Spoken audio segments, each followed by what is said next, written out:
මාධ්‍යවේදීන්ට මොකද මමත් කාලයක් ඔය වගේ පැත්තට වෙලා ඉඳලා මාධ්‍ය ක්ෂේත්‍රයේ ඉඳුණා. ඉතින් මට ඒකත් මතක් වෙනවා මේ වෙලාවේ මේ මාධ්‍ය සාකච්ඡාවේදී මම අරුණ පත්තිනිකයේ මගේ ප්‍රධානම මාධ්‍ය ජීවිතය තමයි අවුරුදු 30ක් විතර මම මාධ්‍ය ජීවිතේ හිටියේ. ඒ කියන්නේ අපි ඉස්තරම ලෝන් පුවත්පත් වලින් තමයි අපි ජීවිතේ පටන් ගත්තේ. ඒ කියන්නේ බදුපත් කුමාර, ප්‍රදීප් කුමාර බාලසුන්දේ මහත්මයා තමයි ලෝන් පුවත්පත් වලින් පටන් ගත්තේ. ඊට පස්සේ අපි සර්වහායන ආයතනයේ මම ඉතිහාස වැඩසටහන් වලට එනවා. මුළු පිටුව වැඩසටහනේ අධ්‍යක්ෂකවරයා වැඩ කරනවා. ඊට පස්සේ බදුපත් කුමාර මම හිතන්නේ මුලින්ම මේ පත්තර කියලා පටන් ගත්තේ අපි channel වලින්. ඉතින් ඒ මතක ඇත්තලා අපි මාධ්‍ය ජීවිත සමුදීලා සිනමාවට එනවා චිත්‍රපටයක් හදන්න කියලා. ඒ 2008 ඒකට පෙන්න ගන්න ගියාම ඒකට සංස්ථාවට අපි ලොකු ආත්මෝද වලට මුණ දුන්නා. චිත්‍රපටය පෙන්න ගන්න විදියක් නැහැ, චිත්‍රපටය දාන්න විදියක් නැහැ, චිත්‍රපටය කොහොමද අපිට මේ පෙළගැස්මක් නැහැ, අවුරුදු ගණන් චිත්‍රපටය යනවා. ඒකම මම 17ක් තිස්සේ සංස්ථාවත් එක්ක හැගහගෙන හිටියා මේ සංස්ථාවේ ඇයි මේ වගේ අකටයුතුකම් වෙන්නේ කියලා. ඊට පස්සේ මේක අපි දිගටම යනකොට අපි වස්තක් සමූහයක් පටන් ගත්තා. මූවි ස්ටාර් සිනමාව ගොඩනැගීමේ කමුතුව කියලා. මේක පටන් ගත්තෙම සිනමා කරුවන්ට වෙන අසාධාරණ ගැන කතා කරන්නේ. හැබැයි අපේ කනගාටුව කියන්නේ අපේ සහෝදර සිනමා ශිල්පීන් තාම ජීවන ස්වරූපයක් දක්වනවා අසාධාරණ ගැන කතා කරනවා. තම චිත්‍රපටය දාගන්න තියෙන මොනාවට එහෙම නැත්නම් තමන්ට තියෙන වාසි, වරප්‍රසාද, වරදාන මේ සියල්ලම මෙන්නේ ඒගොල්ලෝ මේක නිහඬව අනුගත රකින්න. අපි දිගින් දිගටම බැලුවා සංස්ථාවට මේ ගැන කවුරු කතා කරන්නේත් නැහැ. සංස්ථාවත් එක්ක තමන් චිත්‍රපටය දාගන්නවා. දාගන්න මහත් ප්‍රශ්නයක් කියලා චිත්‍රපටය දාගන්නකන් ලොකුවට අරගල කරනවා. චිත්‍රපටය දාගන්නකන් කාල ප්‍රශ්න ඇති කරගන්නවා සංස්ථාවත් එක්ක. හැබැයි චිත්‍රපටය දාගත්තට පස්සේ හරි ඒ පිළිබඳව ඊට පස්සේ කතාවක් නැහැ. අපි වැඩිහත් මේ ප්‍රශ්නේ මෙතනින් නවතින්න ඕනේ. මේ ප්‍රශ්නේ මෙතනින් ඉවර වෙන්න ඕනේ. අනාගතේ මේ සම්බන්ධව මුණ දීලා තියෙන නිසා සංස්ථාවත් එක්ක චිත්‍රපටි ක්ෂේත්‍රයත් එක්ක අපි මුණ දීලා තියෙන නිසා අපි හිතනවා අපිට දැන් සමාන ප්‍රශ්න ඉන්න පුළුවන් කියලා. අද මේ සාකච්ඡාවට මම ගොඩක් අයට ආරාධනා කරේ නැත්නම් කලාකාරවන්ට ඒගොල්ලෝ පුද්ගලික පරිගණනයකට ලක් වෙන්න පුළුවන් නිසා. ඒගොල්ලෝ චිත්‍රපට අපි කොහොමද අනුකූල බවට පත් වෙලා තියෙන නිසා සංස්ථාවත් එක්ක හැප්පිලා ඉතින් අපි කියන අපි මේ කොහොමද ඉන්ඩස්ට්‍රිය ගොඩ නගනවා සංස්ථාව කැමති වුණා අකමැති වුණා අපිට පුළුවන් සිනමාව ගොඩ නගන්න. මේ ශක්තිය මිනිස්සුන්ට ඉන්වෙස්ටර්ස්ලා ඉන්නවා. අපිට ඒ වගේ මේ වැඩේ කරන්න ලොකු පිරිසක් අපි ගාව ඉන්නවා. හැබැයි මේක කරගන්න බැරි වෙන්නේ සංස්ථාවේ අනපන ක්‍රියාත්මක වෙන්නේ නැහැ. තාම සංස්ථාවේ තියෙන්නේ රීල් වලට හද පරණ අනපන. මම දැන් ඩිජිටල් වෙලා තියෙන්නේ මේ පණ වෙනස් වෙන්න ඕනේ. මේ පිළිබඳව ගැඹුරින් කතා කරන්න ඕනේ. ඉතින් අපි සේවසිංහ සභාපතිවරයා ඉන්න කාලේ අපි සටන් කරා. දීපා සභාපතිවරයා ඉන්න කාලේ සටන් කරා. ඊට පස්සේ අපි මේ පිළිබඳව නොයෙකුත් අවස්ථාවල සංස්ථාවත් එක්ක සටන් කරා. අන්තිමටම අපි මේ ආණ්ඩුව බැලුවාට පස්සේ අපි හිතුවා ස්වාධීන මාධ්‍යකරුවෝ විදියට එහෙම නැත්නම් සිනමාවට ආදරය කරන සිනමාකරුවෝ විදියට එහෙම නැත්නම් මේ රටේ පුරවැසියෝ විදියට මම හිතුවා අනුර කුමාර ජනාධිපතිතුමාගේ ආණ්ඩු කාලය තුල සිනමාවට සාධාරණයක් වේ කියලා. මේක අපි ආණ්ඩුවේ කරන බලපෑමක් නෙවෙයි. සරත් මහදෙල්ලා සභාපතිවරයා මේ අපිත් එක්ක බොහොම සුහදව තමයි කටයුතු කරේ. يعني අපිත් එක්ක බොහොම සීරු මාර්ග තමයි කටයුතු කරේ. ඒක අපි හිතවතෙක් විදියට. වරක ඔහු අපිත් එක්ක කියනවා සංස්ථාව ගිනිතියන්නේ. ඒක තරක් නෙවෙයි. සියලු සේවකයන් උදාලා ගිනිතියන කහ සාහසික ප්‍රකාශය.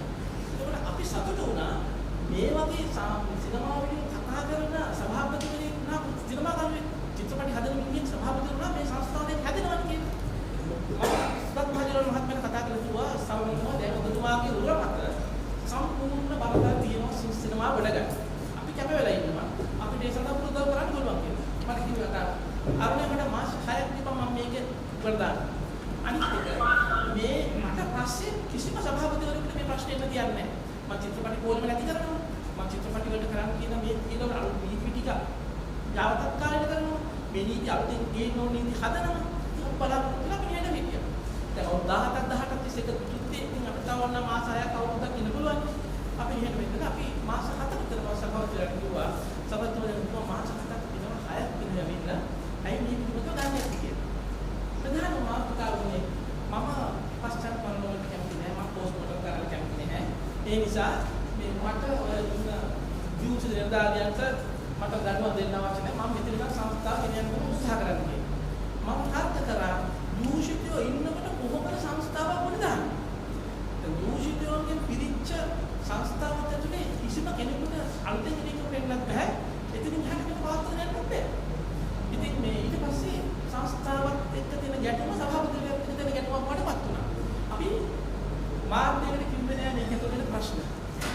මාධ්‍යයක් මේකට කතා කරන්න බලාපොරොත්තු වෙන්නේ නැහැ. සමාජ මාධ්‍යයකට දැම්මේ නැහැ. අනිත් අපේ Facebook ප්‍රොෆයිල් එකේවත් සංස්ථාව ගැන කතා කරේ නැහැ. අපේ WhatsApp සමූහය විතරයි. මගේ WhatsApp සමූහයේ මම ඇඩ්මින්වරයා සිනමා වලදී එකමුතුවේ ලංකාවේ සියලු චිත්‍රපට අධ්‍යක්ෂකවරු ඉන්නවා. බොහෝ දෙනා නිෂ්පාදකවරු ඉන්නවා. ඉන්ඩස්ට්‍රියල් සම්බන්ධ කර්මාන්තය සම්බන්ධ සියලු දෙනා මේ සමූහයේ ඉන්නවා. හැබැයි මේ සමූහය තුල කතා කරන්න පටන් ගත්තා. මේක වැරදි, මේක නිවැරදි වෙනවා, මේක අන්තිම ක්‍රියාත්මක වෙන්න ඕක කතා කරන්න පටන් ගත්තා. ඊට පස්සේ මේගොල්ලෝ සභාපතිවරයාට සංස්ථාවේ දූෂිත වෙලා අපිට නැවත ප්‍රහාරය කරන්න පටන් ගන්නවා. අපි සංස්ථාව කඩාදමන්න හදන එහෙම නැත්නම් සිනමා කර්මාන්තයේ විදමන් හදනවා. පස්සේ අපි සභාපතිතුමත් එක්ක සාකච්ඡාවක් ගියා. ඒ සාකච්ඡාවේ මගේ ප්‍රධාන කාරණා තුනයි. මම කිව්වා සභාපතිතුමා අපි පළවෙනි කාරණාවෙන් චිත්‍රපටි දාන ක්‍රමවේදයක් හදන්න ඕනේ. පෞද්ගලික ආණ්ඩුවල අමුතුවරයට උන්ට දැම්මා. ඒක කොහෙද ලේකම්වරට උන්ට දැම්මා. දැන් උදාහරණ කියනවනේ. දැන් දාපු චිත්‍රපටි තියෙනවා. මේ හැම එකක්ම උනේ පොලිමේ සමහර මිනිස්සු අවුරුදු 10 15 සිනමාවේ චිත්‍රපටි දාගන්න බැරුව නිෂ්පාදකවරු දුක් විඳිනවා. ඒ මිනිස්සු කතා කරන විදියක් නෑ, සිනමා චිත්‍රපටි දාගන්න විදියක් නෑ. ඒ වගේ විශාල අඩංගත්තම ලක්ෂ සිනමා කරුවෝ ලංකාවේ ඉන්නේ. මේකට කතා කරන්න අවශ්‍යම ශක්තියක් නෑ. ඒ වගේම පවිත්‍ර සමාජතුමා මේක අපි හදමු චිත්‍රපටි දාන ක්‍රමවේදයක් හදමු. එතකොට ඉක්මනට ක්‍රමවේදයක් තියෙනවා. පස් දිනකින් කමිටුවක් තියෙනවා. මේ කමිටුවෙන් තෝරගන්නවා. මේ කමිටුවෙන් ඇවිල්ලා මේ තෝරගත්ත කමිටුවෙන් අපි නිර්දේශ කරනවා. නිර්දේශ කරලා ඒක පෙළගස්සනවා. ඒ වගේ අපිට තොරතුරු දැනගෙන මේ පන්තියකදී අපි ගත්තා ඒ පිළිබඳ විස්තර. ඒ අනේ මෙන්න මේකයි මේ විදිහ තමයි මේක වෙන්නේ කියලා. හැබැයි අද වෙනකොට මේ කමිටුව තහනම් කරනවා. තමා විසින්ම පත් කරන කමිටුව. තමා විසින්ම පත් කරනවා පස් දිනකින් කමිටුවක් දාලා මේ චිත්‍රපටි මේ එහෙම කරමු කියලා. හැබැයි දැන් අද චිත්‍රපටි කාර්යයට ගියාම චිත්‍රපටි බලන්න. දැන් මේ මෑතකදී අපි සභාපතිවරයෙක් අහනවා මෑතකදී බලමු චිත්‍රපටිය මොකද්ද කියන්නේ? මෑතකදී බලමු චිත්‍රපටියක් නෑ. මොකද ඒකවල කමිටුව දාලා වැඩක් නෑ. කමිටුව ගන්න නිර්දේශ එයා නිර්දේශ විදිහට කපනවා. කපලා කියන්නේ මම මේ චිත්‍රපටි බලන්න. ඒක හොඳ උදාහරණයක් මගේ කම්පැක්ටිං නාටි මහත්මයා. ඉතින් ඊට පස්සේ ඔකේ දෙවෙනි කාරණාව උනේ අපි මේ බෙදා හැදෙන්නේ නිර්වත් එක. බෙදා හැදෙන්නේ සාධාරණ විදිහට කරනවා. මේ බෙදා හැදෙන්නේ පිළිවෙලක් කරනවා. මම සභාපති සාකච්ඡාවේ මේ දෙවෙනි කාරණාවට මේක කිව්වා. ඊට පස්සේ මම කිව්වා චිත්‍රපටියක් සංස්ථාව ප්‍රදර්ශනය කරාට පස්සේ නිෂ්පාදකවරයාට අපි දෙන්න ඕනේ අදාළ මූල්‍ය එක් චිත්‍රපටි කී දෙනෙක් බැලුවද කී දෙනෙක් මුදල් කීයක් ආවද සංස්ථාවට කීයද නිෂ්පාදකවරයාට කීයද මූල්‍ය කීයද හරි මිනිත්තු දෙන්න පුළුවන්. අද අපි දෙගොල්ලෝ නිෂ්පාදකවරුන්ට දෙන්නේ නැහැ. අවසාන පිටපතක් දෙන්නේ නැහැ. මේ කොච්චර චිත්‍රපටවල තියෙන මූල්‍ය වාර්තාවක් දෙන්නේ නැහැ. හැබැයි ඒ වුණොත් මෙන්න මෙච්චර අපිට මහත PDF ෆයිල් එකක් කවුන්ට් එකට එවනවා. ඊමේල් වලින් එවනවා. ඔය ඊමේල් එකේ මම සවස් මට මේවා කොලේ පෙන්නලා මම ගායි කියන මෙහෙම පෙන්නලා සවස් මේ වාර්තාව බලන්න මේ කවුද අස්තක් කරලා තියෙන්නේ? මේ කවුද මේක බලලා තියෙන්නේ? මේක GM අස්තක් කරලා එහෙම කිසි කෙනෙක් අතට මේ වෙනකොට අද වෙනකොට සංස්ථාවේ එහෙම පිළිවෙලක් නෑ. දැන් ඒකට අපි සටන් කරලා මේ නවත්තන්න. දැන් අපිට හත් පිළිවෙලක් දෙන්න. ඊට පස්සේ ලෝකෙ චිත්‍රපටි කවුරු ණයට බලන්නේ සල්ලි දීලා බලන්න. ඒකෝද නිෂ්පාදකවරුන්ට සල්ලි එන්න මාස 2 3 4 5 සමහර අයට සමහරට අවුරුදු ගිහිලා තියෙනවා. සල්ලි හම්බෙන්නේ නැහැ. එතකොට කියනවා අර මණ්ඩලේ මේ මණ්ඩලයට ඇවිල්ලා මේ මණ්ඩලේ මේ මණ්ඩලයට ඇවිල්ලා මේක ගැට කතා මේක සමහරට වෙන්නේ මේ සල්ලි ටික මේගොල්ලෝ පුද්ගලික බැංකුවලට දාලා මාසයක් දෙකක් තුනක් මේ පොලි ගන්න. මේක වෙන බිස්නස් එකක්. අර නිෂ්පාදකවරට මේ කියන්නේ නැහැ. නිෂ්පාදකවරට සල්ලි පරක් වෙනවා. නිෂ්පාදකවරයා හිතනවා දැන් අද හම්බ වෙයි හෙට හම්බ වෙයි. එහෙම ක්‍රමවේදයක් නැහැ. මේ ඔන්ලයින් ටිකට් ක්‍රමයක් හදන්න පුළුවන්. බැලුවාම ටිකට් එකක් ගත්තාම ඒ ටිකට් එකට නිෂ්පාදකවරයාට ෆෝන් එකෙන් හරි බලන්න පුළුවන්. මේ හෝල් එකේ මෙච්චරක් දීලා තියෙනවා මේ ටිකට් එක මෙච්චරක් අවිලා තියෙනවා. අද මට චිත්‍රපටිය මගේ චිත්‍රපටිය පෙන්නලා මට මෙච්චරක් ලාභ වෙලා තියෙනවා කියලා. ඒක සරල කාරණාවක්. මේ කාරණාව කතා කරනවා. මේකට කියනවා හරියට මේක අපි දැන් මේක කරන්නේ කියන තරම් ඉක්මනට කරන්නේ නැහැ. මම පුළුවන් ඔක කරන්න බැරි නම්. එයා කියන්නේ ප්‍රයිවට් කම්පැනි එකක් ගන්න. ඒගොල්ලෝ මැෂින් ටිකක් හදායි. දැන් ප්‍රෙලා මැෂින් එකේ ඉන්නේ සල්ලි ගන්න පොලිසිය 5ක් 10ක් හරි ඒගොල්ලෝ වෙනම ගාණක් ගන්න ඕනේ. අපි සල්ලි අපි ගන්න ඕනේ. අපේ සල්ලි අපි ගන්න. අපි ගාණක් ගන්න ඕනේ. ඒ වගේ ටිකට් එකේ ගාණක් කපා ගන්න. ඒක වෙනම දැන් මොකද? ඒක විනිවිද භාවයක් තියෙනවනේ. මේ විනිවිද භාවයක් නැහැ. ඊට පස්සේ සභාපතිවරයා කිව්වා සභාපතිවරයා මේ කිසියක් වෙන්නේ නැහැ. එතකොට අපි මේවට මොකද කරන්නේ? ඊට පස්සේ කිව්වා හරි. මම සත්‍ය දෙකක් තියෙනවා. මම ඒ වෙලාවේ චන්ද්‍රමූර්ති මහත්මයාව ගෙන්නලා තරත් දෙයක් සිස්ටම් ගෙනලා අපිට කිව්වා මේ බලන්න දැන් මේගොල්ලන් මේ මහත්කලගෙන මේක අපි සාකච්ඡා කරලා අගෝස්තු මාසයේ අගෝස්තු 7 ක්‍රියාත්මක වෙන්න ඕනේ. අදටත් නෑ. ඊට පස්සේ මේක බැරිම දැන මම අමතුමත් එක්ක සාකච්ඡාවක් ගත්තා. මොකද අපේ ප්‍රොටෝකෝල් එකක් තියෙනවා. අපිට එකපාරට මීඩියාකට ඇවිල්ලා මේ පිස්සු වගේ බයින් කරනවා. මාධ්‍යකාරී නිසා මට මේ අත්දැකීම තියෙනවා. ඒක මම කරන්නේ අපි මොහාන් පිටචාරචි මායගේ ටීම් එකෙන් කතා කරලා අපි අමතුමාගේ සාකච්ඡාවක් දෙන්න අමතුමා සාකච්ඡාවක් දුන්නා.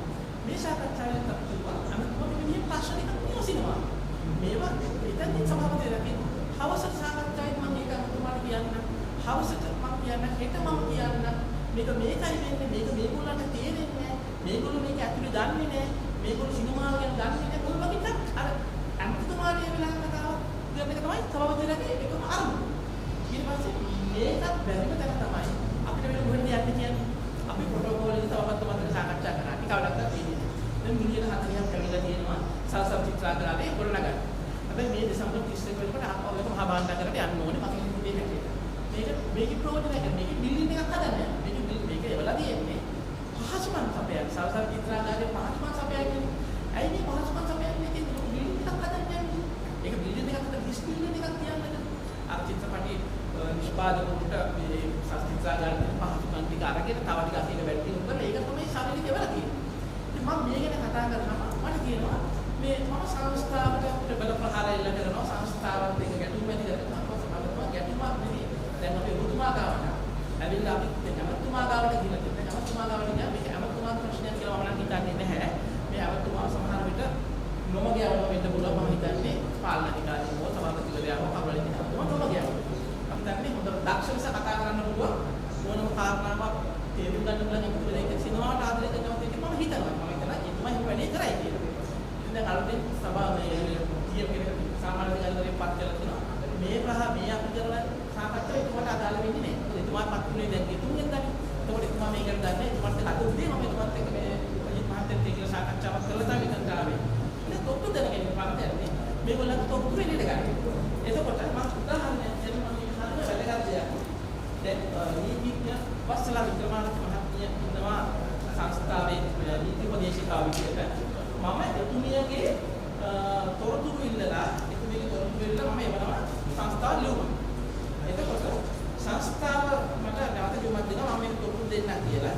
අන්තිම මම කියන්නේ මේ කතාව කියන්නේ අන්තිම සභාපතිවරයා මට විකාශන සමය 10න් 7 ඒකේ මට ලියුමක් එවනවා මේකේ තොරතුරු ෆයිල් නැති වෙලා කියලා.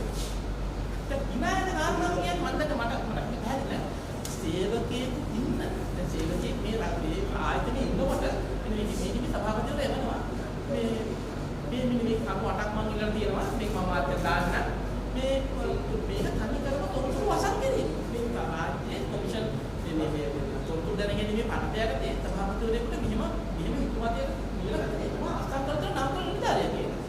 එතකොට මේක ඊළඟ කාරණාව තමයි වස්තලා නෝරගේ වස්තලා නීතිඥ වස්තලා වික්‍රමාරච්චිගේ පාරකට ෆයිල් එක. මෙන්න මේ නිමේ ලාභ මේ නාවල් මහත්මයා පාලන අධිකාරිය මේ වැඩ බාර ගන්න මෙන්න මේ ෆයිල් එක තියෙනවා කියලා අස්සක් කරලා තියෙනවා. ඒකෝට මේ අර පැත්තේ සභාපතිවරයා මේ ෆයිල් නෑ කියලා මට කිව්වා කෙනෙකුට. අපි මේ නිම ගන්නවා සෝතු පාඩම් කරන්නේ මෙන්න මේ ෆයිල් එක තියෙනවා. ඒකෝට මම බොරු කරනවාද සංස්ථාව බොරු කරනවා සභාපතිවරයා බොරු කරනවා මේ ෆයිල් එක මේක තියෙන්නේ. මේ ෆයිල් දැන් අදුනේ චීන කතා කරනවා. මෙන්න මේ ෆයිල් එක අපි දැන් කොහොමද මේ බලන්න මේ ෆයිල් එක නැති වෙලා නෑ මේ ෆයිල් එක තියෙනවා. එතකොට දැන් තුමා කිව්වා ගියේ මම මේක බලන්න මේක බලලා මේ වැඩේ කරන්න කියලා. ඊට පස්සේ උඩ පිටිය සිනමා ශාලාවේ කියන්නේ විහාරයක මේකේ චෙක් පතක් තියලා තියෙනවා ලක්ෂ 60ක දින දාපු නැති. එතකොට මම ඒකෙන් ඇහුවා පොදු දැනගන්න මේකට අපි දුන්න අපි දුෂිත ඒගොල්ලෝ කියන්නේ ඒගොල්ලෝ දුෂිත නෑ. ඒගොල්ලෝ හරි හොඳ මිනිස්සු. අපි සිනමාවට ඉන්නේ අපි සිනමාවත් එක්ක ඉන්නේ ඔයගොල්ලන්ට අපි සිනමා මේ උදේ රැයට වැඩ කරනවා කියන මම හරි ඉතින් මෙන්න මේ චෙක් පත පිළිබඳව දිගාවල චෙක් පතක් හරි සේවකයෙකුට ගන්න බෑ. මේක සාමාන්‍ය කුරුසි වැරද්දක් ඒක. ඒක මේ චෙක් පත ලක්ෂ 60කට වැඩි. ඉතින් මේ චෙක් පතකට මට තොරතුරු එවන්න. ඒක තවත් ඒ කාරණාවක් මට එවනවා. ඒ වෙලේ චෙක් පතක් මේ සංස්ථාවට එවන්න තියෙනවා. එතකොට ඒකත් ඇවිල්ලා මේ ඉන්නේ මට මේ 30 කට මට ඔයගොල්ලෝ තියෙන මේ මාතෘකාව දෙන්න මේ නියුමේ තියෙනවා මේ ඒ වෙලේ චෙක් පත මම ගන්න ගා බුලේ සමාචාරات ලක්ෂ 60කට වැඩි චෙක් පතක් සංස්ථාව ලැබුණා. ප්‍රශ්නයක් මම අහලා තියෙනවා. ඒ චෙක් පත පිළිබඳව පරීක්ෂණ පවත්වලා තියෙනවා. මොනවද? හැබැයි කියලා තියෙන මට වගේ දෙවෙනි සිල්පතක් ලැබෙන්නේ නැත කියලා. එතකොට අර කියන සිල් මොකද ඉරි ගන්න බෑ. අරක දාන වෙලා නැහැ. හැබැයි ප්‍රශ්නේ තියෙන්නේ මේකට අභ්‍යන්තර පරීක්ෂණ පොතේ. අභ්‍යන්තර පරීක්ෂණ පවත්තලා හිතමු සාමාන්‍යකාරවරයා මේ චූදිත නිදානියම ගෙනල්ලා මේ අවවාද කරලා තියෙනවා. එතකොට එහෙම තියෙද්දි අපිට කියනවා නෑ එහෙම චෙක් පතක් ලැබෙන්නේ නැහැ. මෙතන ලක්ෂ 61 තමයි ලක්ෂ 50 ලක්ෂ 50 ලක්ෂ 70 කියනවා ඊළඟ 60 වැඩි. අයතොල මේක කාවනේ කියලා කියනවා. මේ පතර සෙල්ලමක් දාලා මේක මේ වැඩි දිගටම කරගෙන යනවා.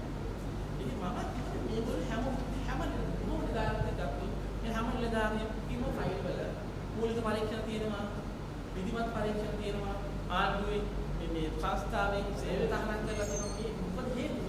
දිගින් දිගට මේ වැඩේ කරන හේතුව තමයි කාටවත් දනුවම් දෙන්නේ නැහැ.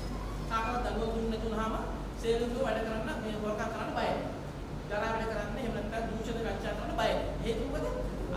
මේ ඉහළ නිලධාරියෙක් මේ දනුවම් දීලා නැහැ. එහෙනම් මේ අපිට අපි දනුවම් දීලා නැහැ. අපි කතා කරන්නේ කියන්නේ දුරත් එක්ක කියලා වගේ කතා කරන්නේ. ඒ නිසා අපි අවසාන වශයෙන් මේ කිව්වේ අපිට මාධ්‍යයට මේක තියන්න වෙන්නේ. අපි මේ ලිපිටි ගමන්ට ෆයිල් එකක් උදේට මාධ්‍යයට බාර දුන්නා. මෙන්න මේකේ ඇතුලේ තියෙන ඕනම ෆයිල් එකක් ගැන හොයන්න පුළුවන්. ඊට අමතරව තව එකක් කියනවා. අපි තොරතුරු දෙන්නේ පරිත්‍යාගයේ චන්ද්‍රරූපසිංහ මහත්මයාගේ විධිමත් පරීක්ෂණයක ටොපික් එකක් කිව්වා. මේ දෙන්නේ චන්ද්‍රරූපසිංහ මහත්මයා විධිමත් පරීක්ෂණ. මේ චිත්‍රපටි ලංකාවට ගෙන්නලා මේක පිළිබඳව ලොකු වංචාවක් මේ තියෙනවා.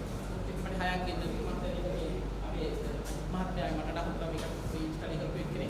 එතකොට මේ වාර්තාවේ හදලාගත්ත ලංකාවට දෙනකොට අපි මේ නම් කවලා දුන්නා. ඒ මේක මිනිස්සුන්ට මඩ ගහන්න වැඩි කරන්නේ නැති නිසා.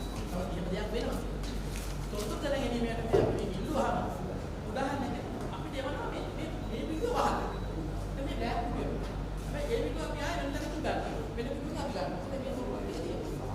ඒකට අපි මේ කොල්ලා කියනවා මාත් මේවල නෙමෙයි. ඒකට ඇයි තොරතුරු දැනගැනීම වල කරන්නේ මෙහෙම වැඩ කරන්නේ. ඒක හිතන්න අපි වඩා ප්‍රොෆෙෂනල් වෙන්න ඕනේ ප්‍රාඥාවෙන් මේක ශාන්තතාවක් ඒකට අභාවය දේවා මේක වහලා දුන්නේ. මේක ගොඩාක් කියලා අපි මේ යන්නේ බ්ලැක් කොටි බ්ලැක් කියනවා. ඒකට අවාසි වෙන එක මේක වහලා. මේ බලන්න දැන මේක වාර්තාවේ හරි ප්‍රයෝජනයක් ගන්න මොකද ඒ වගේ ඊට පස්සේ අපි නැවත අපි ගන්නවා. අපි නැවත ඒ කොලේ අරගෙන එතකොට සංස්ථාවේ අපි වල 120ක් දීලා කරලා අපිට රේෂන් පෝස්ට් එකවල අපි සංස්ථාවට 120ක් දීලා කරලා රේෂන් පෝස්ට් එක. ඒක තමයි මේ කාර්ය වෙන්නේ කතාව. හරියට තොරතුරක් කිල්ලුවාම ඒ තොරතුරු දැනගෙන දෙන්න සංස්ථාව බැදලා ඉන්නේ. තොරතුරු නිලධාරිය බැදලා ඉන්නේ. හැබැයි ප්‍රශ්නේ කියන්නේ මීට කලින් සංස්ථාව තොරතුරු නිලධාරියාගේ හිටිය අමිල ජයගොඩි මහත්මයා. එයා තොරතුරු නිලධාරියාගේ කාර්යය හරියටම පුරුදු වෙච්ච එක්කෙනෙක් එක රජයේ මුදල් වේදම් කරලා එයාව ට්‍රේන් කරලා තියෙනවා. එයාවයි ගාමිණිවයි ගමිණි මහත්මයාවයි ට්‍රේන් කරලා තියෙනවා තොරතුරු නිලධාරියෙක් විදිහට තොරතුරු ලබා දෙන්න. හැබැයි මේ අපි තොරතුරු ඉල්ලනකොට අපි ඉල්ලන්නේ එක්ක වසලා වික්‍රමාරච්චිගේ තොරතුරු, එහෙම නැත්නම් චන්ද්‍රරූපසිංහගේ තොරතුරු, එහෙම සංස්ථාව ඇතුළේ තොරතුරු. මේ තොරතුරු දෙක වලක් ගන්න. ඊටාම මම හිතන්නේ මට වචන පාවිච්චි කරන්න බෑ මේ වෙලාවේ මීඩියා ගැන නිසා. ඊටාම පහත් විදියට තොරතුරු නිලධාරිය මාර්ග වෙනවා.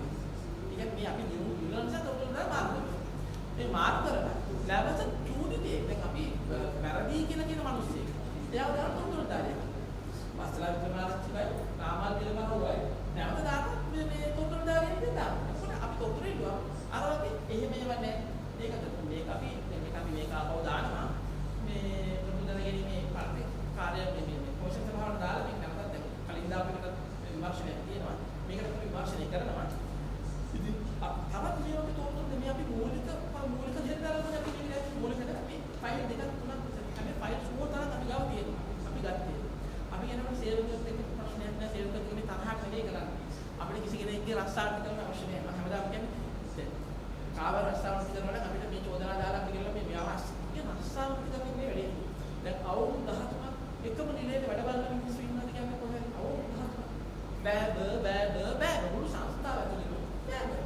බලන තැන බලනවා මොකද ඒකට දැන් අපි අර කියන්නේ කතා කරන්නේ මේකට සුසු මිනිස්සු එකක් ගන්න ඕනේ ඒක හරි මේක ගන්න නම් කොච්චර කාලද මේ අවුරුදු 13ක් මේක පිළ කරගන්න බැරිද අපේ නැද්ද මේක සුසු මිනිස්සු වෙනත් ආයතන වල ඇති වදවා ගැනීම උත්තර ගන්න පුළුවන් ඉතින් මම හිතන්නේ මේක කරගන්න ඕන කමක් නැහැ මේ නිලධාරියා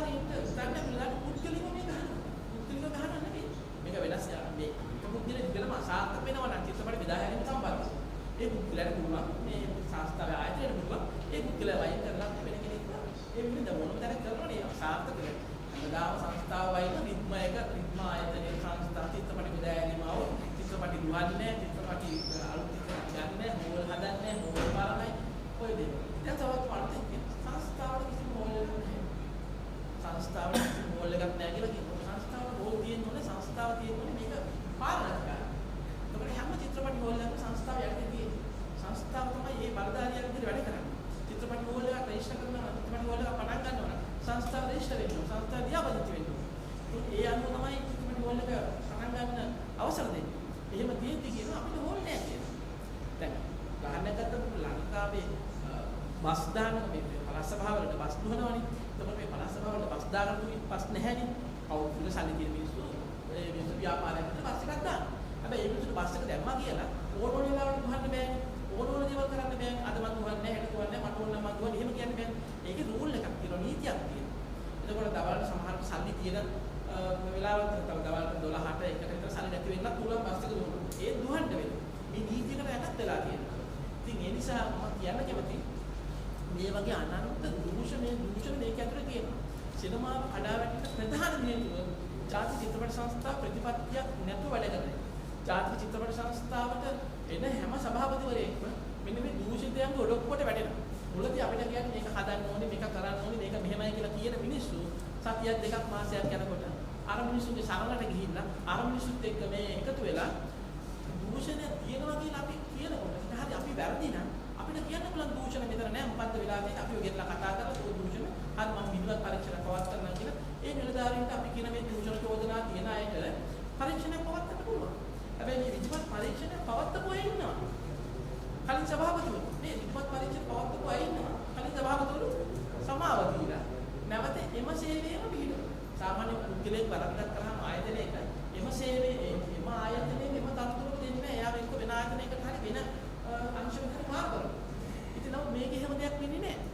ඉතින් මේ මම මාතෘ කියන්නේ කැමති මේ මාධ්‍යවේදීන් තමයි හිතවතුන්ට මේ පිළිබඳව මීට වඩා උගුරටම බාර කරනවා මේ තොරතුරුත් එක්ක මේක හොයන්න බලන්න මේක මේ ගැන කතා කරන්න නිහඬ වෙන්න බෑ. සිනමාව කියන්නේ ලංකාවට අවශ්‍ය දෙයක්. රෝහලක් පාසලක් වගේම සිනමාවක් ලංකාවට අවශ්‍යයි.